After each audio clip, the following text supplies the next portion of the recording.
Hi, Athena. Thanks for coming on. Thank you for having me, Jake. I'm excited to speak to you. So, we're here to talk mostly about your book, The Alchemy of Dreams, which is centers around teaching people how to understand and interpret their dreams and even how to lucid dream so you can have more deliberate control over your dreams, which I find is fascinating. Just for some background, what kind of got you down this path and got you interested in dreams as a subdivision of psychology? What drew you down this path? So I would say that actually it was a natural inclination. I was a very vivid lucid dreamer as a child. I had a lot of what people would call like ESP experiences as a child.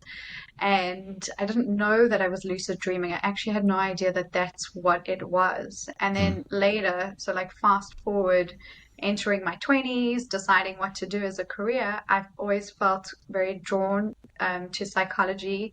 I knew I wanted to be in an industry that helped other people. And so I did my training, and in my training, dreams were a very brief module. I think it was hmm. probably covered like 40 minutes within one class, and Yeah. that was it. I trained psychoanalytically. So in my master's, we looked a bit more in depth, into what like the unconscious is, how dreams come up in that way. And so there was some attention to it. But really what happened is at the same time that I was becoming a psychologist, that I was at school learning and then doing, the internship and the clinical training and all that stuff, I also worked at an esoteric shop. And in that time space, I had the opportunity to read a lot about consciousness. Hmm. I read a lot of books about Zen, some Buddhism books. I read esoteric books like the Seth books, which are channeled material. So I kind of feel like my training, just by chance and in life, was Yeah. dual fold. It was this double whammy where I got to go to university and learn very traditional models of well-being, what the psyche is, how the psychology of the mind works. But then at the same time, I was exposed to this other entire realm of consciousness, and at the Hmm. same time having dream experiences. And so I hit a point where I'd been working in private practice and I had worked in clinics and hospitals. And I decided, like, I knew I had this kind of inner call that I knew I needed to do the work that I'm doing now. Mm. But I was actually quite afraid to do it at the time. And so I really kind of mustered up the courage, and I wanted to either write a book on intuition or a book on dreams, because the language of both, it's so similar. Yeah. And so that's how I got into dream work, but it's really been like a lifetime practice that's kind of followed through, but just changed depending on what's happening, Yeah. in the life. Yeah. Yeah. So throughout your life, you've always had these experiences where you're like, where you have lucid dreams and you realize that you're dreaming. Yes, I would say for the most part, but for a big part of my 20s, when I really partied quite hard. And I would say during that time, I was really not conscious as a person. Like Mm. not conscious as like I was blacked out, but like in terms of Right. being able to get lucid mindfully, no, probably not, Yeah. because I was sleep deprived. We were going out really late. So at Hmm. that time space in my life, it just kind of fell away. And then I was about 26, and I decided like I really didn't want to be doing that anymore, and I Yeah. just returned to like better practices of mindfulness, well-being. I wouldn't say it was out of control, but it was definitely not balanced. My life was not balanced at that time. Yeah. So I always tell people that if they're trying to get into a lucid dream practice or a dream practice, it's very it's a big step, because it requires mindfulness and it requires awareness. So things in your waking life have to shift in order Hmm. for you to really be able to participate in that world. And part of that is really being clear in consciousness. But I'm grateful for all my experiences. Yeah. Um, yeah. So being that awareness in just regular reality is what gives you the ability to be in a dream and like be able to catch things where you're like, okay, now I think I'm actually in a dream. It, Yes, it definitely helps, right? Because yeah. we have, I mean, as humans, we perceive reality as our waking consciousness. Hmm. That's what we think is reality, right? So it's very helpful then to use this time when you are awake during the day Yeah. to prime yourself for sleep and what you can do in sleep and dreaming. Yeah. Because it would be such a big leap. I don't think it's impossible, but I think it's a big leap to try and just dive into dream work without changing some wakeful, mindful practice. I think it's hard. So in your late 20s, would you say that you were better able to, well, I guess more frequently have lucid dreams than when you were a kid? Or is this something that when you were a kid, like you found an interest in this and you realized that there was something there? Like, did you ever try deliberately lucid dreaming as a kid? Like, was that something that you were interested in? So not consciously. I'd say as a child it was much easier to spontaneously do that and have um, less thinking around the matter. You know, children are Yeah. very free in that way. At least I was, and I could. It's like how children can entertain themselves by playing for an hour Yeah. outside, and you ask an adult to do that, and that's quite a difficult feat for most Yeah. adults. And I think dreaming and lucid dreaming is kind of similar. It's a very natural state, actually. Yeah. But as adults, we have so many conditioned beliefs and thoughts around what that is, that actually has to be worked with in order to be able to lucid dream. So for me, when I was younger, I had a lot of spontaneous lucid dreams. In my 20s, it was a deliberate practice to rekindle it, the Mm. ability to do it more deliberately, so less spontaneous dreams, lucid dreams, more deliberate lucid dreams. But I think one of the main things that actually helped me, and it was something that I was talking about with someone else today on another call, is that when I was a child, my parents used to give me a bedtime and I had to go to sleep at a specific time. And I'd often be very, very awake.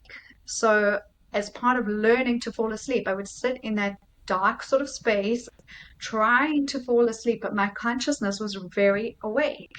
And I Yeah. think that's kind of what led to me being able to have quite a lot of lucid experiences because I Mm. think I just went into the dream state because my consciousness was awake and aware. And as a child, I didn't have information about what that was. It was just part of like an everyday evening thing, Yeah. this enjoyable experience. And then most of the time I'd fall asleep and kind of have a memory of it on waking. Yeah. So, Yeah. so do you think trying to fall asleep when you're not really tired, would that give you, in your experience, has that given you more time? And like you use the analogy of a hallway in the book Yeah. where it's like you have one room here, this is waking consciousness, and then you have sleep, and then you've got this hallway in between. Does that give you like more time as you're sitting there? Like you don't really want to go to sleep yet, so like you're kind of being tugged in both directions.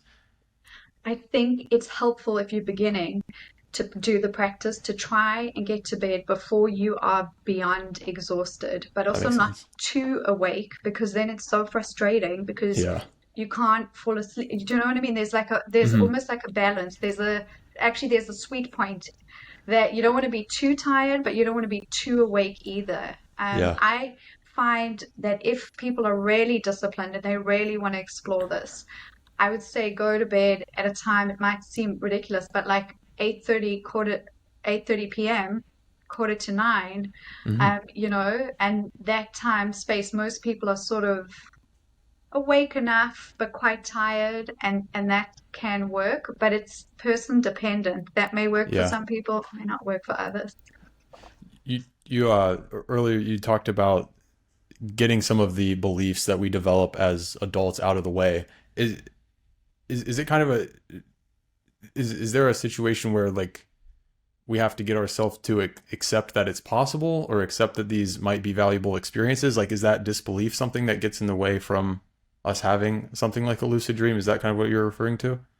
Absolutely. I think that many people experience lucid dreams and then on waking rationalize them away. They think like, Yeah. oh, maybe that was, something, or I had a flying dream, and then all of a sudden you're awake, and it just feels like a way to rationalize an experience Hmm. of different forms of consciousness. And I think the fear, uh, for some people it's fear, and for other people it's the belief, it's the proof. Prove Yeah. it. Are you sure this is real? How do I know that this is real? And so all the things we're taught to to use our rational minds in very good ways, that we should be thinking like that, but sometimes it can be a barrier to entering into lucid dreaming because there's so many thoughts around what the practice actually is. Yeah. So for anyone who's doing that, and if they're trying consistently to get into the lucid dream state and they can't, I would say it would be very helpful to just jot down, what do I think about lucid dreaming, and just free write to see like, oh, okay, what's the stream of consciousness that is connected to that process, Yeah. and then to just look at it and see if there's anything that needs working. Yeah, I think that that acceptance part is interesting, and that I think that shows up in like the rationalization aspect of it shows up in, psychology in the United States or maybe in the West that's more that prioritizes empirical data a little bit more, where there may be some resistance to these kinds of ideas, and we're like many people are skeptical of more spiritual ideas that are hard to prove, and they like to stay empirically driven. Other people are the complete opposite, where they're much more inclined towards spiritual type experiences. um but dreams are like somewhere in between, and depth psychology, and like you mentioned with your classes, you didn't touch on it very much, and so far in my classes in psychology I haven't touched on it very much. But you mentioned that Eastern traditions and shamanic traditions have been doing this kind of work and emphasizing these things for a long time. And it kind of looks like, in many ways, the West kind of lags behind a lot of the spiritual ideas from the East, and it's just taking a little bit longer for them to adopt some of those ideas. Meditation's been another one, like where it's kind of only fairly recently have we been putting much of an emphasis on it in the West. Do Right. you feel that there's been some momentum that's being gained in the idea of accepting and adopting, looking into dreams and seeing if there's anything there, and then using lucid dreams as a deliberate practice? Is that something that you're starting to see in the West that's interesting? I'd say definitely. I think more and more people are interested in dream work generally. I think Yeah. the pandemic, excuse me, also had something to do with that, in that so many people were having vivid dreams that it was kind of like this collective awakening as a reminder to reconnect with dream work. Hmm. This is something that I was thinking about as well in terms of psychology. The field of psychology, like two of the big fathers of psychology were Freud and Jung, and Right. both of their doctrines, bad word, theories, were built off dream work, Yeah. right? Yeah. And it's interesting that in contemporary psychology, what happens is that it's often dropped, it's often left behind. And I think part of the reason is that, at least I can say, I can speak to my own training about it. I think a lot of the time, the psychology program wants to create psychologists that are very good at helping people with current day problems, right? And I think we have a lot of very effective models that do that, so you can do Hmm. things like cognitive behavioral therapy that would Yeah. take like 12 hours for most people to before they begin to see change. And I think what the field did is kind of streamline into this hyper focused, what is the quickest, best way to serve people. And I think there's definitively a space for that. And I think we need that. And at the same time, what I think we need are practitioners or psychologists or dream workers, whatever the term is, that also do the work that is very much related to consciousness, the level of unconsciousness, and at the same time we have to be able to formulate that in a way that speaks to us as modern people. Hmm. So I find that sometimes with some of the very traditional schools of spiritual thought, there's sometimes like an accessibility issue, in that, like, if you want to train, say for example, to do dream yoga, it can take like 3 years to do that. You should do that in you go to a place, it's secluded, you really close off from outside life in order to do that. And I think that's a wonderful thing to be able to do.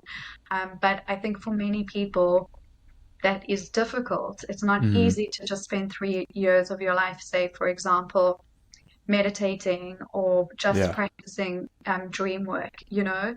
So I think that it again comes down to, well, us as modern day people. So even if we're in the West, I mean, I see this, I'm very privileged that my book got published in many languages, and I have a lot of um, people from Korea who will email me, and they have a rich tradition also in dream work, but many of them are very disconnected from their practice because it's a modern day issue, I feel, where we've kind of just let that fall away. It's we've hyper rationalized it. Oh, this is just something Right. that happens. It's day residue.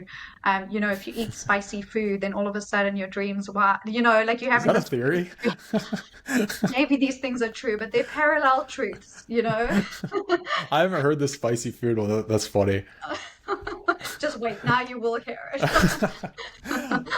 So do you see it as like as a problem of we put a big emphasis on clarity and precision in various like protocols and interventions that we can use, and some of these things can be ambiguous and like pretty arduous as far as time goes, just waiting for results. Is it just something about distilling these into clear ways so that you can get a return on your time a little bit better that would be more attractive to us? Because it seems like our method is like, how can I get the positive result as fast as I can? So Right. is it kind of just trying to bridge that gap a little bit more? I think that's a good way of looking at it, and I think that that's something that maybe is up to people that do this kind of work. But I will say that that can be it's an entry point, but it's not sustainable. If someone really Yeah. wants to explore realms of like higher consciousness. It's the same like a meditation practice. You have to show up consistently to reap the rewards of it. Yeah. And dream work is exactly the same thing. It's the same thing as going to the gym for your physical Right. body. So I think that the thing is, yes, well, you can have an instant breakthrough and that can happen very quickly. So for example, I wrote an article the other day for a magazine outlet, and it was all on what do teeth dreams symbolize, right? And you'll know because you've read my book, like I don't believe in generic meanings, Hmm. but so like a teeth mean X, Y, and Z. No, but there's a way of thinking around a symbol that can be very helpful. Yeah. Anyway, so to my surprise, I got something like 15 emails from people who said to me, "Oh my gosh, I've never thought about this. I saw this article, and actually." Within like three other dreams, I've had this repetitive dream about my teeth falling out since I was 7. I did the practice that you said, and within 3 dreams, so 3 nights pretty much, they had like a breakthrough in the pattern changing. And so that is really rapid and that is really quick and that is so amazing. And that is like the tip of the iceberg, you know? Hmm. Yeah. You, Yeah. you mentioned a couple of words that I think are very interesting in this realm. Earlier, you said you referred to collective consciousness and then higher consciousness, and those ideas of like what are we actually getting in touch with here? Because with when it comes to dreams and various altered states of consciousness, um, it's often suggested that maybe we're connecting to a greater or higher consciousness by maybe lowering the boundaries that we use on a daily basis to construct some kind of sense of self and like make distinctions so that we can practically move through life um, on a collective consciousness level. That obviously that's very close with that's very aligned with Jung and many of the Eastern traditions like Hinduism, Buddhism, Taoism.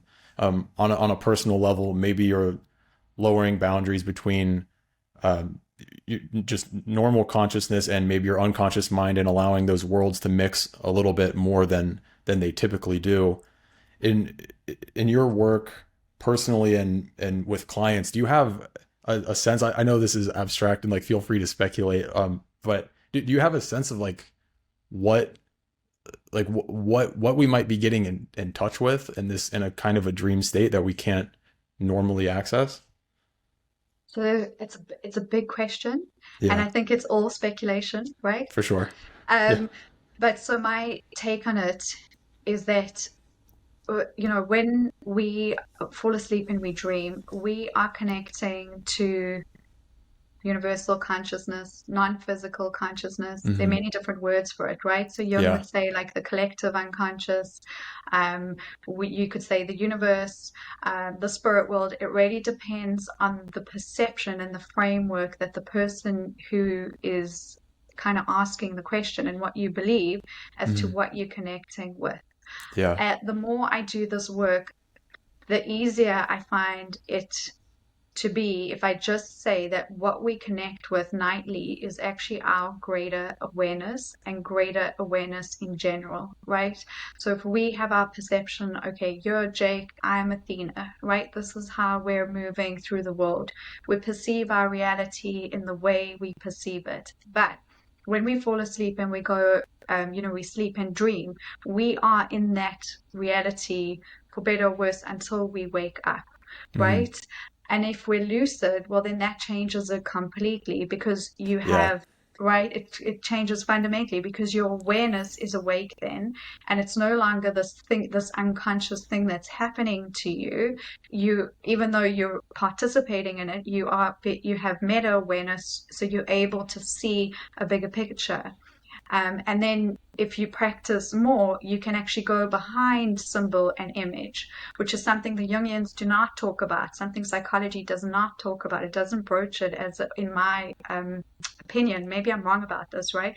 But to date, I don't think they do, where you go behind the dreaming world completely and you can experience consciousness in an entirely different way, right? Yeah. And that means something so fundamentally profound, at least to me, because then if you can maintain that awareness and bring it back into your waking state, well, then how you're behaving as Jake and Athena, that's completely different now because you have a type of awareness and consciousness that is more.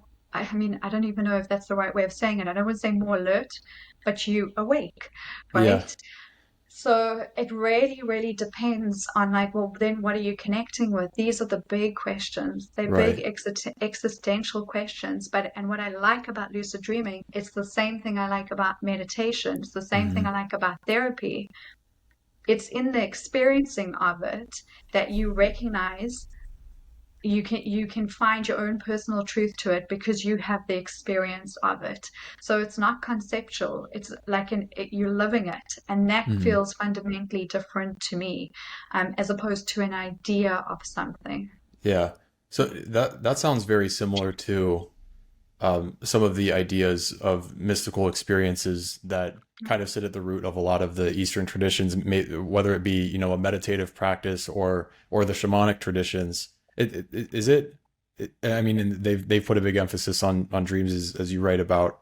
Is it a similar concept as like it's another tool to get to that same kind of a state of awareness that you might through, you know, some kind of shamanic ritual or Right. a practice in Buddhism or Hinduism or something like that? Are they viewing dreams as like something that can get you to that same place? Yes, I think so. Maybe not viewing dreams, but they're definitively viewing the practice of becoming aware of the Okay, dream world that makes as sense. the vehicle, right? So, like, we could look at it that, like, lucid dreaming is like a bicycle, and it is not the goal in itself, but it will get you from waking consciousness to dream consciousness, right? And Mm, then, so I'm sort of familiar with Eastern traditions, but I wouldn't say like I'm an expert in them. But for example, I was speaking to someone earlier this morning, and he was telling me about how in Hinduism they have four dimensions of sleep, right? So you have sleep, dreaming, lucidity, and then you have behind those three mm, states, right? And they've got specific names for them. I can't remember them offhand. If you look at shamanism, that's very similar. You go through a yeah. vision quest from waking into sleeping into dreaming, but you're conscious the whole time. And then from that place, it's a kicking. You like kick off to whatever you need to do. So in shamanism, maybe it's like soul retrieval, or you're clearing out energy, or you're visiting a place, a non-physical place. And I think the all these traditions, they arrive at the same they arrive at very similar places in thinking because Yeah. it's not conceptual, right? Yeah. If you're doing it, you're actually going to the, I mean, I say that like with this, but you know what I mean? It's an experience, it's a real thing. And I Yeah. think the mind likes to rationalize these experiences away. How real is that? Is this real? Am I making it up? Is it a dream? And Mm. so much of the work around it is actually going, yes, these things are valid. They are real experiences because your awareness is real. Yeah. Unless you like, I guess, a complete nihilist and you think that's it, like, you know, Yeah. they can tell us afterwards. Yeah. uh, that issue of rationalization getting in the way is interesting because with dreams, you know, from the evolutionary perspective, there's been a lot of questions of like, why do we do this? Or like Matthew Walker has done a lot of research looking into like, why do we sleep? Why has this been beneficial? Why do we require 2/3 of our time roughly in sleep, or 1/3 of our time, excuse me. But the idea being, you know, for us to do this thing that eats up energy, there has to be some kind of a benefit for it. And it would make sense for us to be able to understand, you know, if there's some kind of message or processing of information, it makes sense that we would be able to understand what that is. The interesting part about it is that the way that those messages or insights are delivered is it's very abstract and symbolic. So it's not deliberate, and it's not always clear how we should look at it, which is a little confusing. It's like, well, why would it be that way? Why might it not be in a more efficient way? At the same time, we deeply resonate with stories, and that's kind of the way that they tell us, instead of it being like a PowerPoint presentation, which doesn't tend to stick very well. So do you have a sense of why it might be more beneficial for us to have the kinds of experiences, the abstract story like symbolic experiences?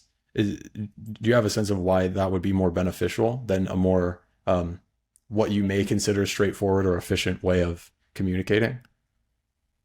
I don't have a good answer to that as to why, right? But I think that, like you said, there is, if we just look at being alive, how the body works, there are so many processes happening that are keeping us alive whilst we're speaking. You know, our hearts Right. are beating. We don't have conscious awareness of those things.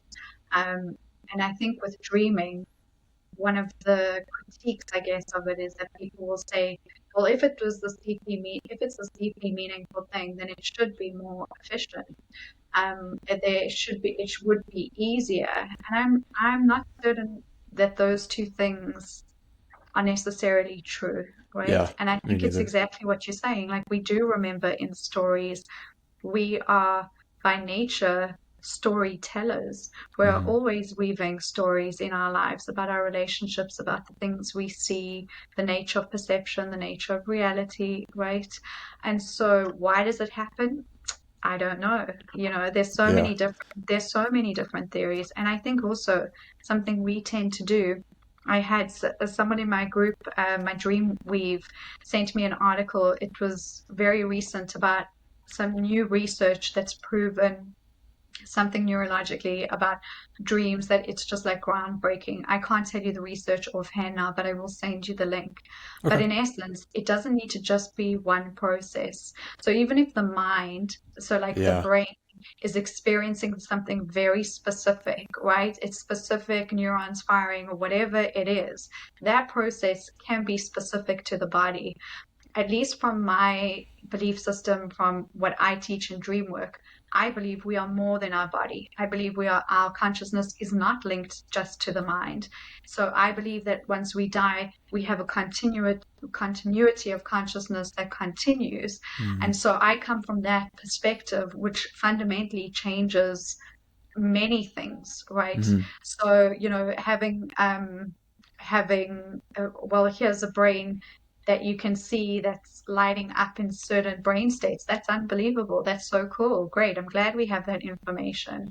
But at the same time, you can leave your body and travel to in a non-physical way. So when the tech catches up to that, that will be an interesting conversation. Yeah. It, Yeah. in in many ways, the delivery of like if you want to take the perspective of these dreams are giving you messages and you look at the way that they're doing it, in many ways it lines right up with many of the spiritual traditions, which seem like they're aiming to give you insights that are kind of like you either get it or you don't. It's an intuitive understanding, or you didn't grasp it. Like with Zen, a lot of like the Zen koans, like I think I pronounced that correctly. I don't know, but you have you you read those and you're like, this that doesn't make any sense at all, and like it sounds like nonsense. But that's the whole point, is that it's trying to like get past your conscious thinking to say Yes. like the most important things you actually can't grasp in that way. So we're just trying to like, I guess, like Yeah, that's a brilliant way of putting it. give it to you directly, um, so that you have it intuitively instead of like Right. something that you're trying to like grasp in words and ideas and rationalization. Because one of the funny things about the rational mind is like, and again, these same traditions emphasize this a Right. lot, is like it gets pretty messy pretty quickly, and you can Yes, pretty easily rationalize your way into some down the wrong paths. So do you feel like completely.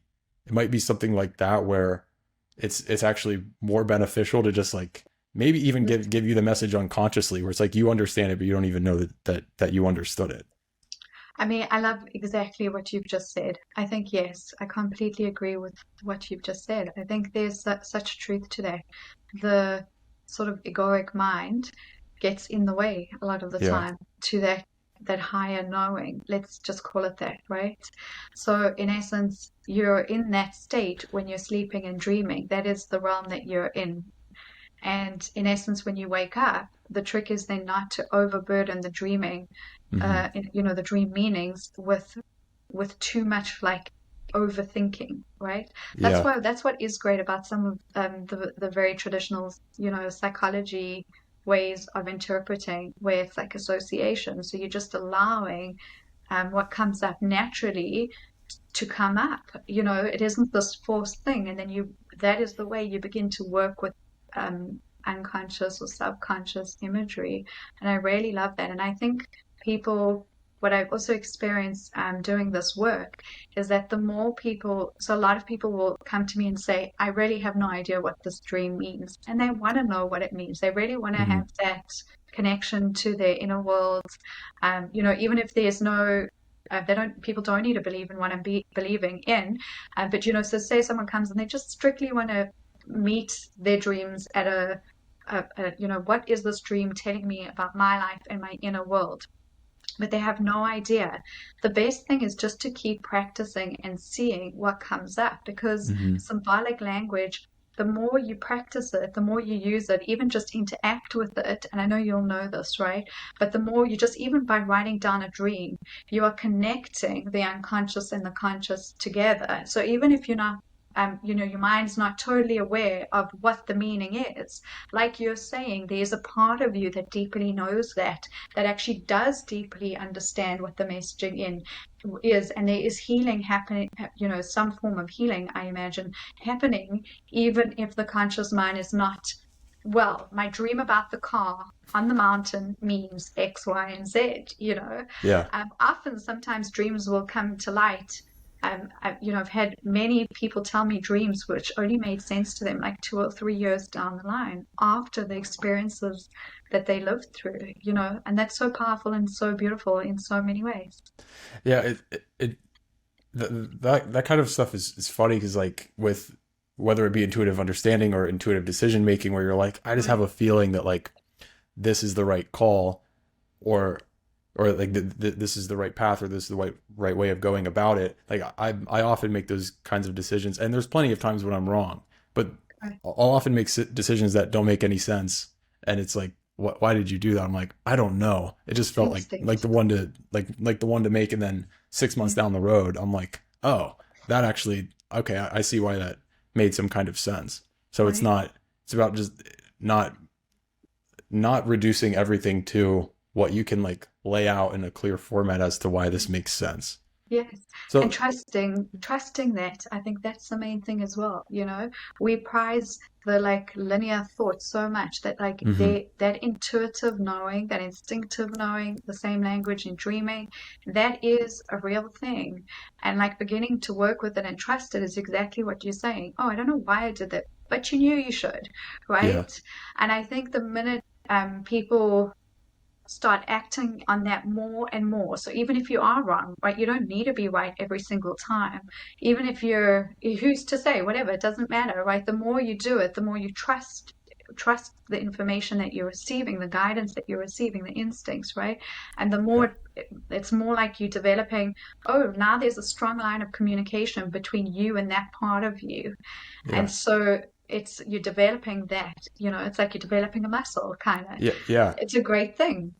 Yeah, it very much does feel like developing a muscle. And Right. I've had periods where I'm like, I would prefer to be a little bit more intuitive, in this way or that way.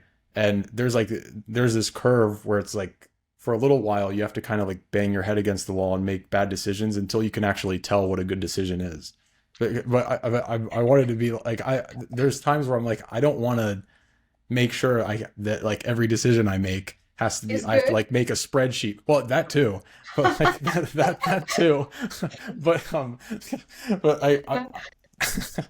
I've had points though where I'm like, I don't want to limit every call that I make to something that I can like lay out in some Yeah. kind of like clear structure. But that's going to require me like making some bad decisions first before I can actually make good intuitive decisions. It doesn't seem like it's something that comes naturally. It seems like it's something that like, well, that was a bad way of putting it. It doesn't seem like it's something that comes easily right off the bat. It like takes some practice of being able to get in touch with and like actually trusting and saying like, I'm going to make some mistakes for quite a bit before I get a hang of this.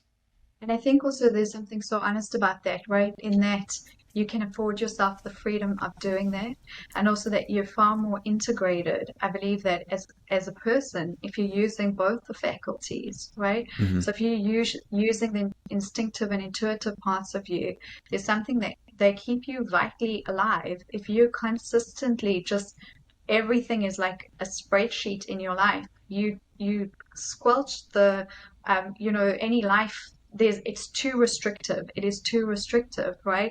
And we know Mm-hmm. that like anything that becomes too extreme, even if for people who are I don't want to say like too spiritual, but say, we've all met a person like this. They're so interested in spirituality, but their complete foundations in life are a huge mess, right? Sure.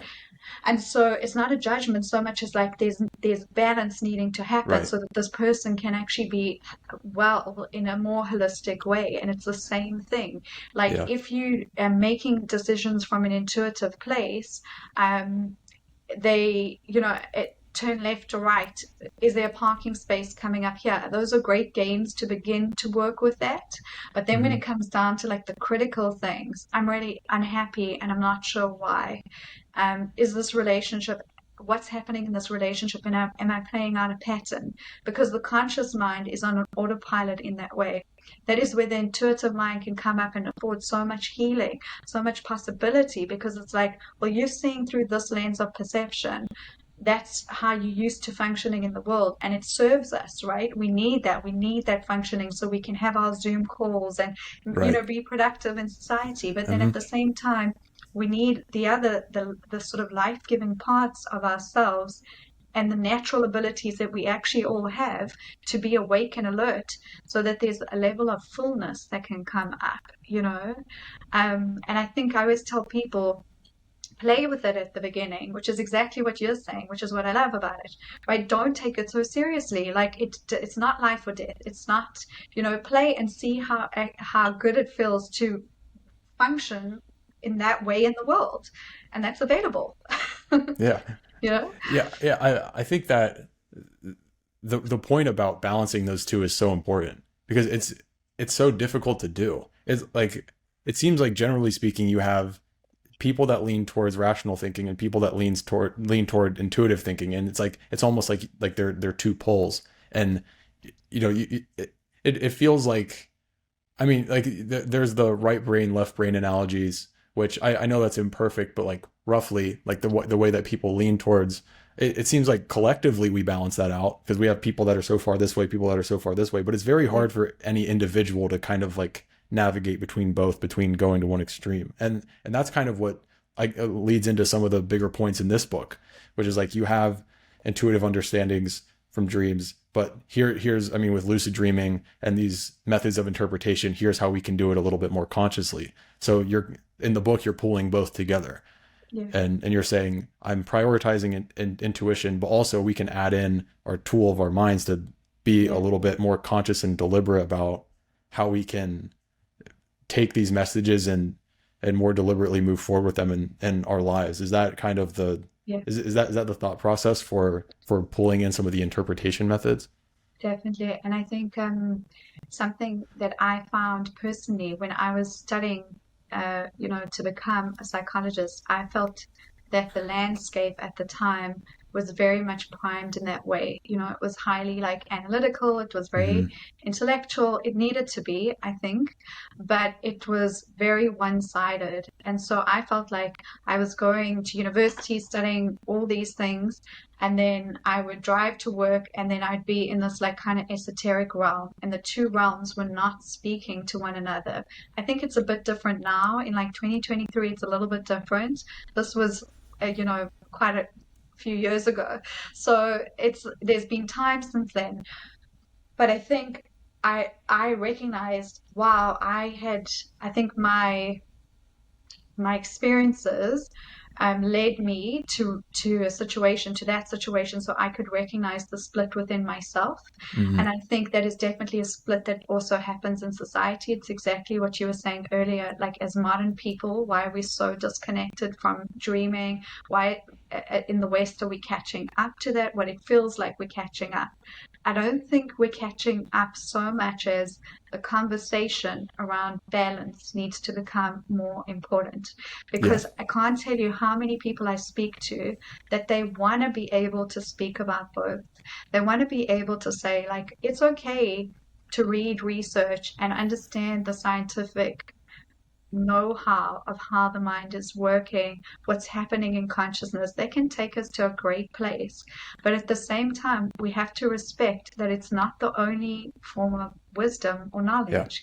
And I think for me personally, it was such a like it was so blatantly obvious, but I struggled with that for about 6 years because I was so in that field. It Mm-hmm. was only when I stepped out of it, decided to create my business, that I thought, you know what, I'm going to give people what I needed at the time, which was taking both realms and putting it together and mapping out a pathway, and people could either use it and it would be helpful, and if it wasn't helpful for a person because that's not what they needed right then and there, then that's okay too. They will find what they need. Yeah. And so I think that's so helpful. Like I also think there is something so wonderful about the fact that once greater integration happens where you trust more both those sides of you, the mind, like the mind processing can support that form of consciousness. And so we kind of think about them, or I did for a very long time, where they're kind of against each other. It's like the rational mind or it's the intuitive mind, and they're at odds with one another.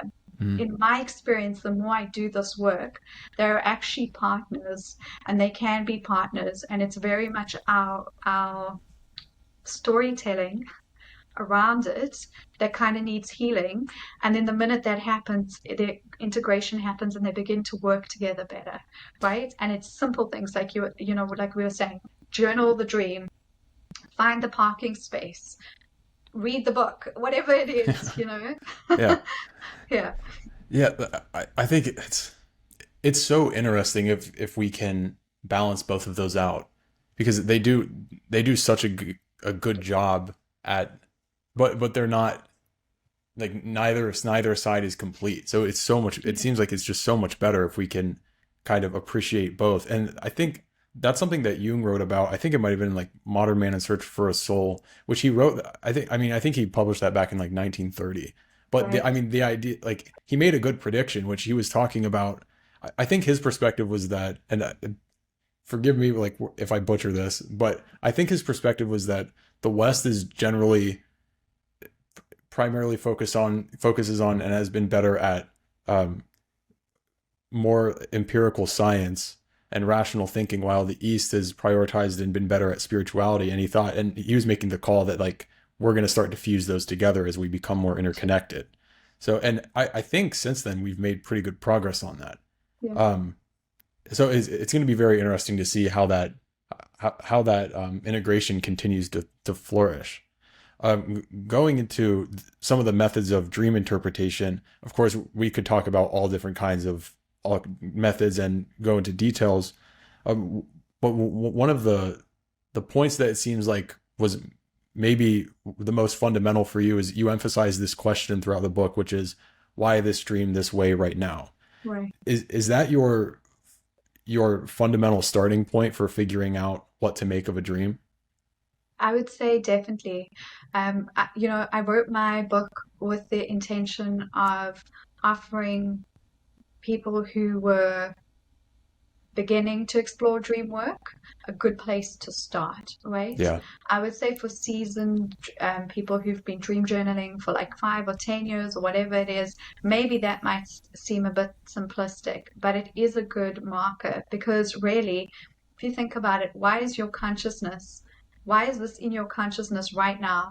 And why is it in this way, right? yeah, So it's being presented to you in such a specific way and at a specific time. And for me, that has so much meaning, you know? And so, yes, I lean towards that. I have had the good pleasure of meeting a lot of other dream teachers since I've moved to the US. Many of them, they don't follow my form of dream work or interpretation. They have different forms, but they all arrive at a place that benevolently maps meaning from the dream. And I think that's the main thing that, like, if anyone says to me, what is the thing you would want people to know most? Map the meaning of the dream in a way that is good so that you are left with an interpretation that is focused towards wholeness, even if the dream is very jarring. So, no matter what the method is, the dream is trying to show you something that is actually good for you, even if its packaging is quite intense. yeah, Yeah. yeah. I like that question because it immediately starts it off flexibly and making you interpret the dream in a more context dependent way as to where you are in your life and what you're going through, because it seems like if you immediately would jump into various interpretation methods, which is like this means this, like there's this trend, it seems Yeah. like you could get caught up um into rigid problems with interpreting it that might not actually make any sense for you. So Yes. there is that problem of how do I know that I'm interpreting it correctly? It seems like because of how abstract and symbolic and story-like they are, it could be easy to misinterpret them consciously, at least, which could potentially steer us down the wrong paths. How could that risk be mitigated? Like, of course, you're always going to be taking that risk. Like, you're never going to be 100% certain, I wouldn't Right. think. But I guess how can you reduce that risk and make sure that it's more contextual to you? I think that um, if we, it's, I guess, an analogy, but if we look at waking life, there's no way of us having 100% certainty that the way we're deciding something is the best Yeah, decision, right? We take information from all over, and whatever way we do that, we assimilate the information and we go for whatever pathway. And depending on what's happening with the person, so say someone's an addict and they're seeing through that lens of addiction, they're going to pick a pathway that is maybe different to someone who isn't, right? Who's seeing through maybe a clearer lens. And dream work, in terms of like mitigating the risk of making the wrong decision or the wrong interpretation. I think to begin to just give yourself the freedom of knowing that, like, if you make an incorrect interpretation, usually what happens anyway is the dreaming world alerts you to the fact that, hey, this isn't correct. You have made something is not right here. So what a wonderful way of recognizing that is people who have very repetitive dreams, right? If they um, bring consciousness to whatever the unconscious problem is, whatever the underlying issue is, if they are correct about it, the repetitive dream doesn't appear again, or not in the same format. That's So they might, interesting. so they might have, Yeah. say you're dreaming, you're being chased, chased, chased. All of a sudden you're being chased, but this time around you feel fear, you stop, you turn around, and then the dream never comes back. Or it only comes back when something similar in waking life is triggering, right? Mm. So that's a really helpful way of thinking about it. But I also think that and this comes from sort of the spiritual belief system of it, that the intention that we bring is more meaningful than the actual meaning of the dream. And so in Judaism, there is a, a lot of weight put behind the fact that you should actually interpret a dream with three people that you trust. They should be people that support you, love, and care for you, that have your highest good in mind, right? And that you only ever speak about the dream in a manner that, if it were to come about in reality, that you would be happy with or okay with, right? Because the feeling behind it, if I've understood it correctly, is that our words have power, our intention has power, our consciousness has power. So even if a dream comes to be and it's like a crazy dream, you dream of a monkey and it's juggling oranges, and then all of a sudden you're at your mom's house and you have no idea when you wake up what that dream means, right? You can say, oh, my dream showed me that my monkey mind is all over the place, and if I return to something nurturing like my mother, or maybe you don't have a nurturing mother, whatever it is, you say Hmm. like a mother-like figure, there's a way of bringing well-being even into something that seems quite crazy, right? Yeah. And then if you're still coming up against it, the dream will show you, okay, no, this is something you're still grappling with, or it's adapted because you've adapted. And that's something I love about dreams. They are never static. We are not static as human beings. Every day Right. is actually different, right? How we think and feel sometimes can become linear and locked in ways of being, but the dreaming world is the opposite of that. It can lock us out of that linear thinking, out of um, that repetitive way of being. So I think the risk management comes in going, okay, I'm prepared to play. I'm prepared to look at this in a good way. I'm prepared to, if I need help, go to people who have my back, and so that they would give me insight in a way that is beneficial and not painful, even if it is you don't want to be, it's not toxic positivity where you're like, oh, everything's Right. wonderful, but actually you're having a trauma dream from something that happened when you were 6 years old. Not the same Yeah. thing, Yeah. right? But again, to recognize that at the same time, you can have the psychology of your mind, but you're still working with intention, you're still working with consciousness, and we still co-create our realities. So being very mindful of both those things, I think, is the way you mitigate the risk. Yeah. I think the intention part is interesting. You emphasize that throughout the book, why it's so important, especially when you start getting into lucid dreaming, to be clear and intentional about why you want to have a lucid dream and what you're trying to get out of it. Why is that deliberate intention and just those clear questions that you're trying to get answers to? Why is that so important? I think so much starts with intention. The minute I'm of the belief that that reality is created very much by our vibration and our thoughts, and it's co-created because we're in a collective reality. That's how I feel about, how I think about things. So that obviously changes what I believe about intention. And so in the book, I said over and over again, well, the intention you bring, it's like complete focused concentration. That is actually Hmm. just what intention is. Yeah. People put a lot of like fluff around it, but really that's what it is. You are Hmm. focusing your attention single pointedly towards something that you are trying to achieve, do, experience. And the more practice that you become with that, the more you see that it actually does work. And then the more you see it works, it's so hard to deny it because, well, it's working, right? And then it becomes this thing, well, how focused am I? How deliberate am I? Or am I allowing my mind to just be pulled at, my consciousness to be pulled at from whatever is surrounding me, you know. So to me, it becomes this practice of, I guess, what someone called the other day, hyper mindfulness. Um, and I thought, yeah, that probably is it. It probably is hyper mindfulness. I'm not sure it is for everybody, but it leads into intention, you know. So if you set an Hmm. intention, like you set a goal, you have to have the intention to start off with, right?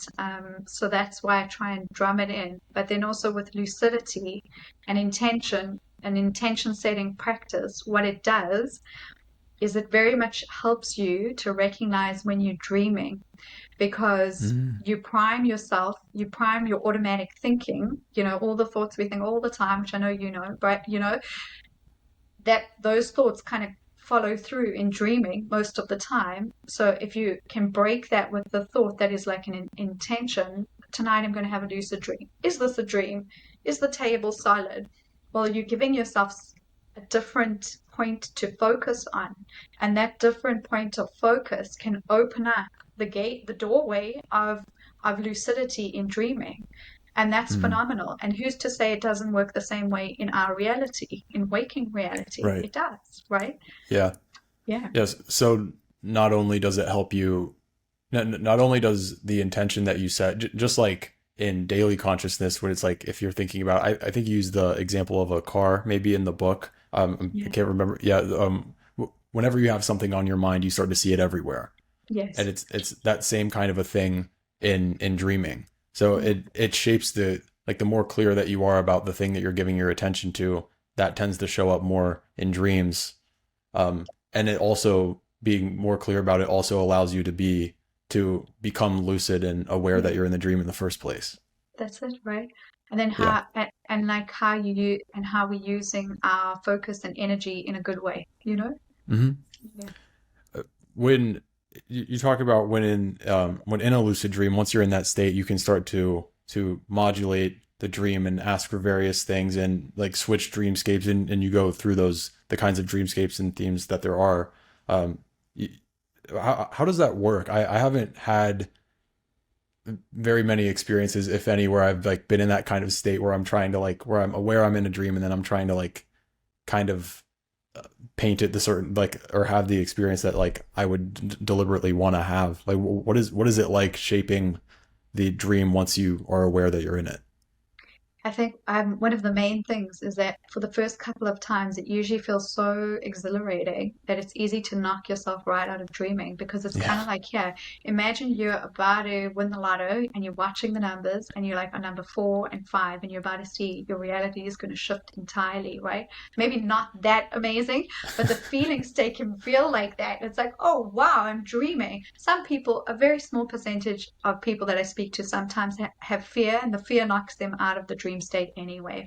But Mm. it's interesting, you know, it's like imagine all of a sudden we're speaking and now you just turn to your right hand side and you see that you're actually sitting at the beach, but you live in a city. And then you're like, oh, wait, Oh, this is wait. kind of interesting. And you still perceive it in the same way. Well, it feels like you still perceive it in the same way that you do reality, but it's much more malleable. And most of the time, you don't see your body. Most people don't see their body when they're in a lucid dream state. So it's really hard to explain it, but it's kind of like, how would you explain waking reality um, to someone who had maybe thought about it but hadn't experienced it? Yeah. You know what Yeah. I mean? It's like, oh, it's Yeah. tangible. Wait, how do I explain that feeling? But you still have sensations and feeling, but the main thing is to become very calm and mindful, because from that calm centered place, it's much easier to change the landscape. It doesn't always change every single time. Sometimes symbols will remain. Sometimes dream figures. Sometimes you can be lucid the entire time, because lucidity is also a spectrum. You know, so it really depends on what's happening in that particular um, experience, you know. Yes. So not only is intention important in shaping like what dream comes to you, but you can also start to use that as a tool while you're lucid in the dream Yes. to change it while you're in there. Yeah. When you come across a symbol or a feeling in a dreamscape that maybe you're afraid of or something that's uncomfortable. Uh, you gave a couple of things that you could do. One would be you could face it and confront it and ask it what it's doing there. Like if you're being chased, you could turn around and talk to it, or um, you could ask, what might happen if it catches me, or like questions like that. On the other hand, you could also you mentioned ways that you can wake up, Yeah. or ways that you can change the dreamscape. Is with the ideas of exposure therapy and a lot of the guidelines for psychedelic experiences, the advice seems to typically be whenever you come across something like that, like kind of face it and investigate it.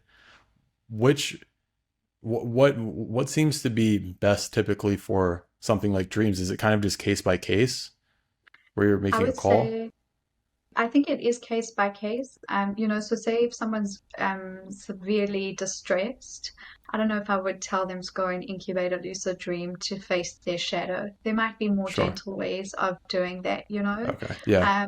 But I would say for the most part, because the dreaming world has presented that there's a part of us that is actually okay with seeing that imagery, the symbol, the part of self that needs to, or life that needs to be integrated. So, yes, confronting it is usually helpful. It also doesn't need to be in a lucid way. So, I'll give you a good example of this. I have noticed that the more I practice lucidity and dream work, but with the intention of being able to resolve a nightmare in the nightmare, whether I'm like consciously aware of the fact that I'm dreaming, even my symbolic dreams have shifted, right? And so that's just an intention that I put behind it. So a couple of months ago, I had this dream. And I was like in total fear, absolute like chaos. I was in the dream. There was no way I was going to become lucid, I don't think. I was just running, running, running. Somehow I landed up in my mom's house back in South Africa. There was a thought that was kind of like, how am I here? Because I didn't fly there, but I was like, people were chasing me. So that thought didn't even have time. There was no expansion time for it to become like, oh, Mm. there's a lucid trigger. Anyway, so in the dream, these people, these two guys capture me and they take me into her house, and I'm acutely aware in the dream like, oh, she's not there, I'm so glad that she's not there. you know there's so many like Freudian interpretations that people could be having right now, right? Anyway, so and the dream carries on, and I see that they've left the one door that they don't know about open, and the gate, so she has a gate that is on like an electric motor. It closes, opens and closes, right? And it's just open enough. Like I could squeeze out if I make it in the dream. So I'm running, and you know how like in a dream, then your feet don't move, and it's like, oh my, it's like so painful, so painful. Anyway, so I finally get to the gate. And then these two like massive vicious dogs come, and I can't escape. And I'm not waking up at this point either. I'm still in this nightmare. And then all of a sudden, my old dog from my old pet um, arrived in the dream, and she helped me tunnel under the gate and escape. And then I was able to like go and knock on the neighbor's door in the dream. I still didn't wake up, and say to them, "This is what's happening." And we managed to phone someone, and then help came on the way, right?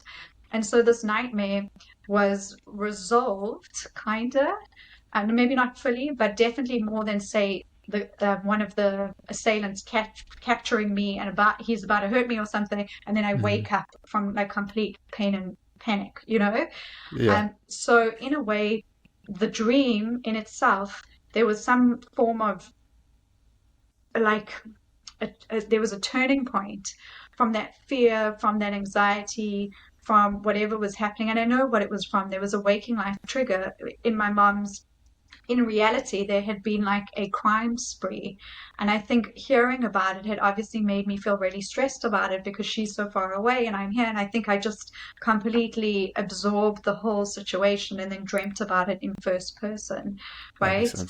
sense. So there's a great, that makes a lot of sense. There's a psychological reason for that. But at the same time, the dreaming world helped me integrate that a bit more.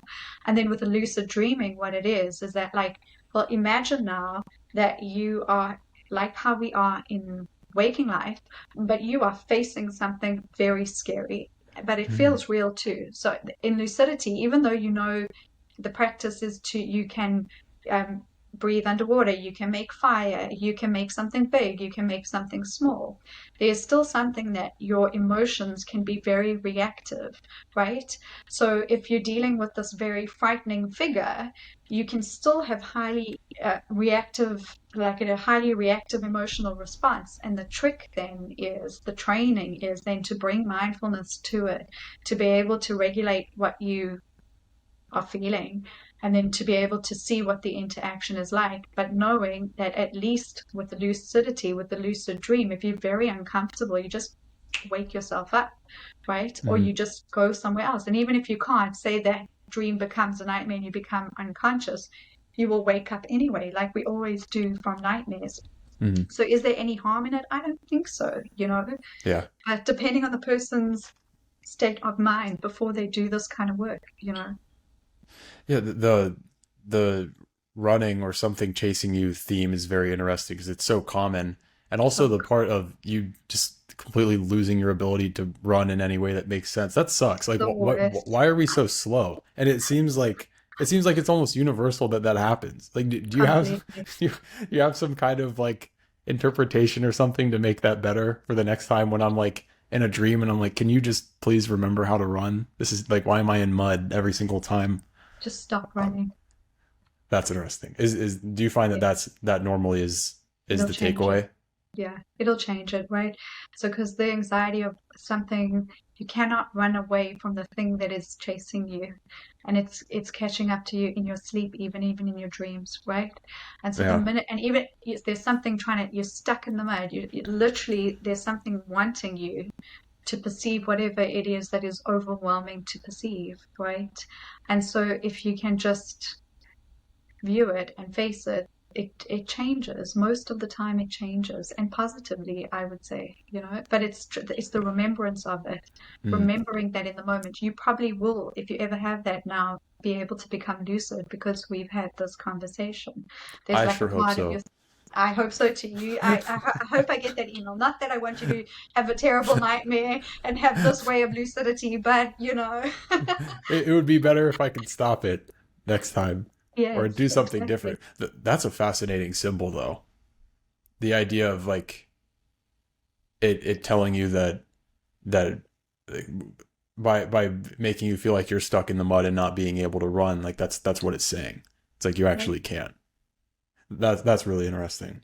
uh, Okay. Later on in the book, towards the end, you write about a part that I think is very fascinating, which is being able to incubate lucid dreams to get things that you want in real life, Yeah. and that actually makes a lot of sense considering what we know about the benefits of visualization. And you talk about the VR comparison where people will ask like, is lucid dreaming kind of like VR? And you're like, well, actually no, because you're able to feel and experience much more in something like a lucid dream. Are lucid dreams like the idea with visualization is you're able to like kind of get into the experience to the point where you feel it enough that it gives you like a little bit more momentum going into the thing that makes you more likely to accomplish it. Like that seems like that's been well established in Yeah. psychology. And it makes sense with lucid dreams being able to feel the thing even more. Like, does that make it more salient and give you even more momentum than maybe just a typical visualization practice? I think maybe we're in the same state in, so I think, I don't know if this is true, but my feeling about it, my gut instinct about it is that like when we're visualizing, right, in waking life, and we are, say, getting into a specific brain state or state of consciousness, I wonder if it's the same as in lucid dreaming, but Mm, that there is something about the fact that things form from non-physical into physical, you know. yeah. So that is something, what I find with the manifesting is that with lucidity as opposed to waking visualization, it makes it, it's quicker. I find that it's quicker, it's easier. And I think it's because, like you were saying earlier, that like rational mind, that part of you is not interfering as much. And so it's easier to have less resistance towards it, towards the thing you're trying to create. And then if you can remember the feeling state, the vibration of it on waking, which is the same like after doing a visualization, right? That you can potentially match that up because that's frequency.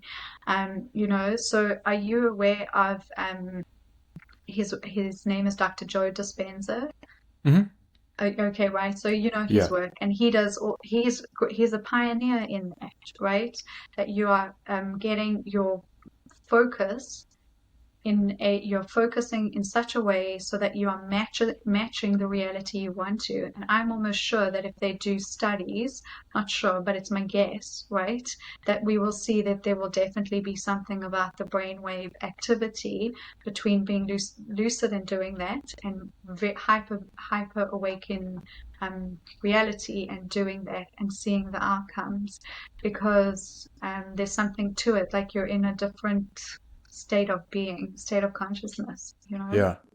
Yeah. Yeah, he makes some pretty interesting claims about visualization, and I think like a couple of them being like physical healing, Right.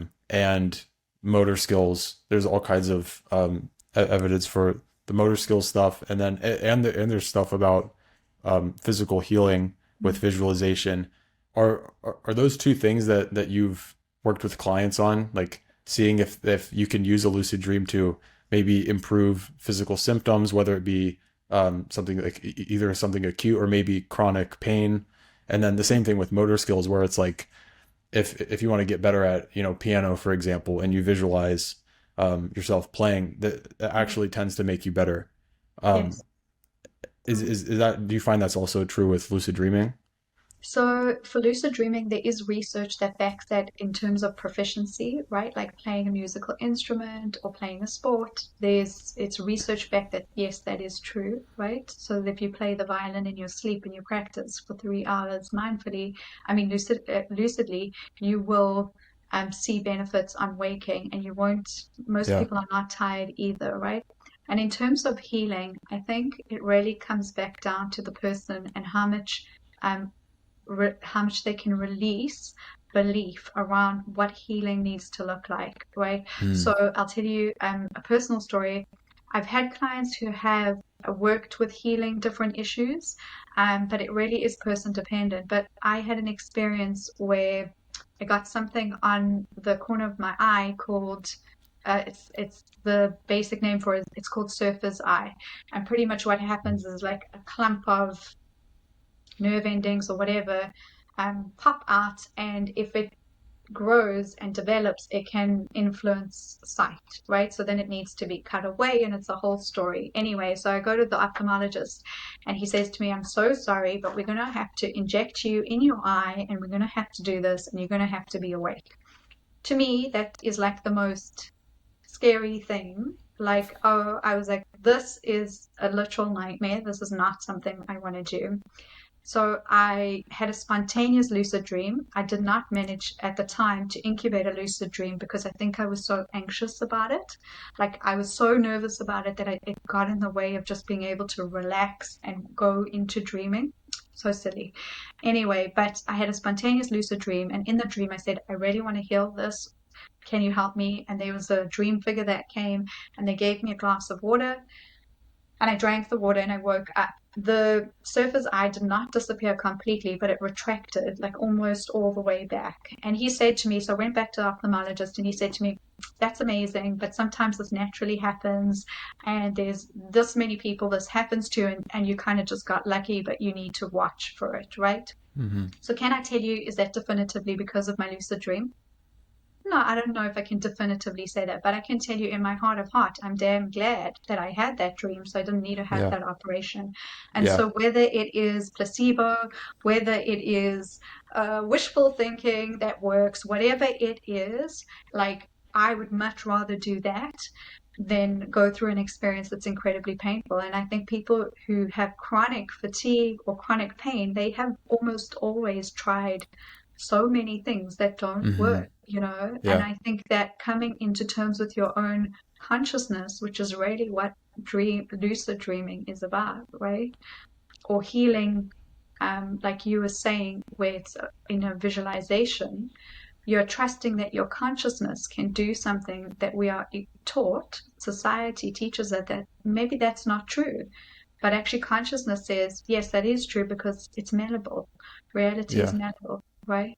But it Hmm. takes a lot of faith, I think, actually, to be able to do that, Yeah. and to let go of the thinking behind it. Yeah. Do you have Mm. do you have any more I guess examples from you personally or clients that you've worked with where you guys have um deliberately gone into a lucid dream to try to solve a problem or achieve a thing, and like it's you believe that that's helped you out? I just find that fascinating. Yeah, I have quite a few stories like that, right? Maybe not in terms of healing. I've had people have some good results with it, not so good results, but also like they have the people that I'm speaking about. I'm not sure firstly if I could tell you their stories, right? I'm not sure Sure. if it'd be okay for me Sure. to share that, but I can definitely tell you some of the ones. Like I've had a friend who dreamt about a teacher, but this is a story in the book, right?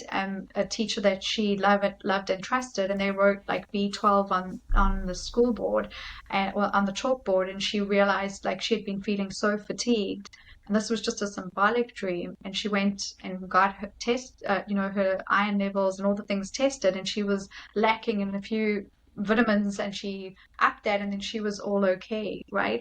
And then in terms of manifesting, I've had a lot of it's really nice to be able to say this, a lot of my dream group participants who have been quite stuck in one way or another, say like from severe grief or from a trauma of some kind, manifest or get to a space where maybe they haven't got exactly what they wanted, but compared to where they were, say, like 3 months ago, it's radically different, right? Yeah. So I've been doing a lot of work currently. It's just kind of what's been in my ether, is a lot of people who've experienced grief because of very unexpected circumstances, traumatic incidences, right?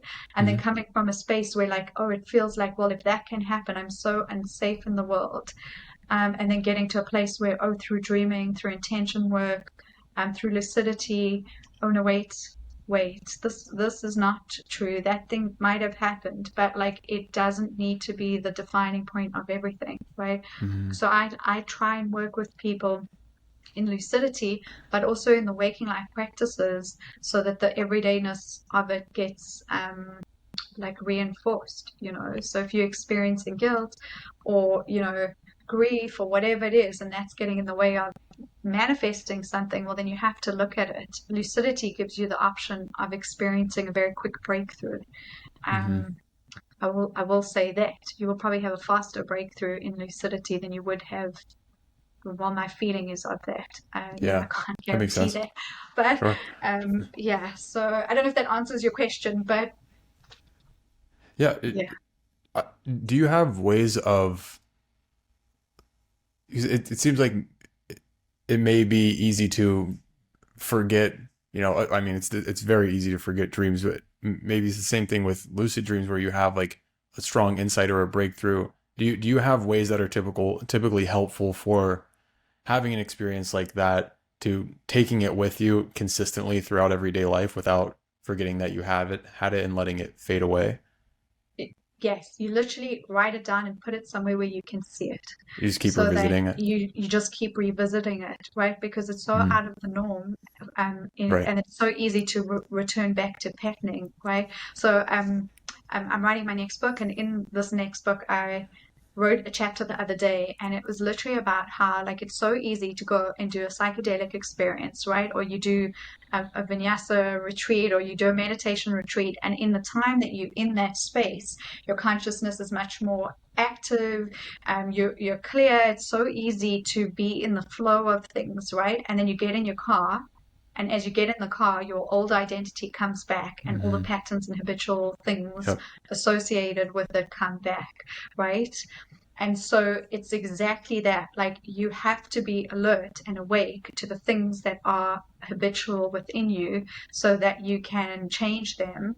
And that is what will get you out of a pattern that you are in a stronghold about, or if you're trying to make a quantum leap in something, that is also, in my experience, like the same kind of focus that needs to happen. Because if you know, we all know the saying, like if you do the same thing over and over, you will get the Hmm. same results. Right. Right. Yeah. Yeah. It's so tough to like keep that stuff with you, where it's like Right. maybe you have a maybe you do a lot of meditation or something, and then you're feeling great. It's so easy to just get caught back up in those patterns. Yeah. Um, yeah. I Yeah. think So it's also, keeping those off is so important. yeah. I think it's also being compassionate with yourself, right? That you don't feel Sure. like, well, I didn't get it right. I'm not doing this 100% perfectly. So like the whole thing's a bias. No, every day is a process. Mm. I will be doing this probably, hopefully, till the day I die. I hope I'm like conscious enough that that is true, right? So I think it's just like how quickly you can return to a practice when you know that maybe it's easier to fall into like um not really thinking, you know? Yeah. Yeah. So you mentioned the new book. What do you have coming up for you? What's that book about? When do you think do you have any kind of expected date for when that might be coming out? It's only coming out it's a while away because I'm still in the process of writing it. Yeah. So it's coming out in 2025 and it's likely only going to be in the summer.